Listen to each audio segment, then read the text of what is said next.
to say that when we thought of this event, we saw it as an opportunity to challenge the university to work with us in the work that we are trying to achieve on the African continent. What we do as APRM is we are an organization of the African Union. So we conduct reviews in countries.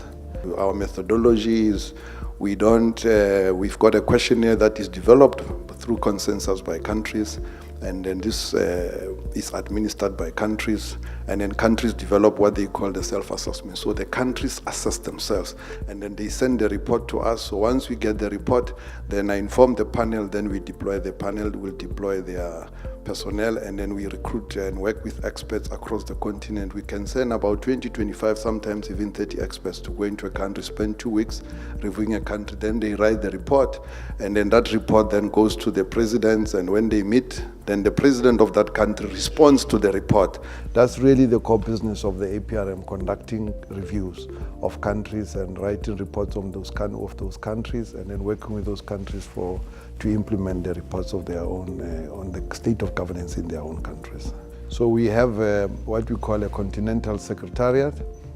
A continental secretariat is based in Midrand in South Africa, and then we have national secretariats. So countries are, when they join, they are part of APRM, they create, establish national structures.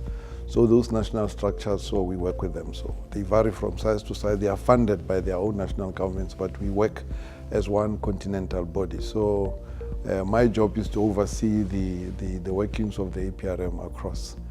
And we've got what we call a panel of eminent persons. So this is because the countries, they say we can't review each other. So they then find eminent Africans. Now we have 9. And these eminent Africans are the ones who conduct the reports, who do the reviews, and so. So we in the Secretariat, we provide support to the reviews, to the countries. We provide reports to the panel. So we are the full-time staff. The panel are not the full-time staff of the mechanism. To celebrate Africa Month, we should look at a theme that brings together two, you could say, relevant and topics that are quite key in what we want to achieve on the African continent. The first one is regional integration, and I think issues of regional integration are quite key.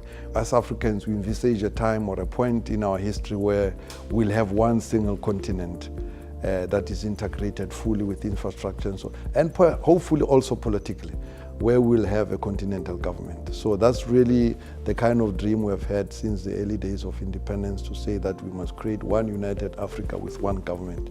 So the African Union, it's a phase in our drive to that stage. And Pan-Africanism is the ideology that drives and the movement that drives the stream of a united Africa. But Africa cannot just be united, but it must be free. We must deal with poverty. We must eradicate conflicts on our continent.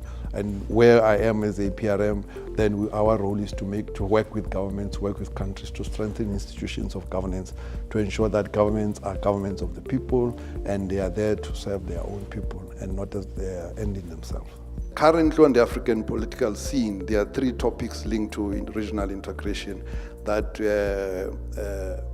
we are working on as civil servants, as African Union member states, etc. The first one has been the oldest topic about the African Union reforms. When we did the audit of the African Union, I remember quite a number of years ago under Professor Eddy, we thought that we should identify areas where we can accelerate regional integration. So we thought the environmental issues are non-political, but now we realize that they are not that non-political as we thought. So it's not that easy, but the key issues is where can we really get consensus around which countries are able to see their sovereignty and to develop legislation, you could say continent-wide legislation. The second issues around regional integration, which are quite dominant, is the free movement of people. And then, of course, finally, is the point that was raised yesterday by Professor Kambari around regional integration, is the continental free trade area. The youth are the majority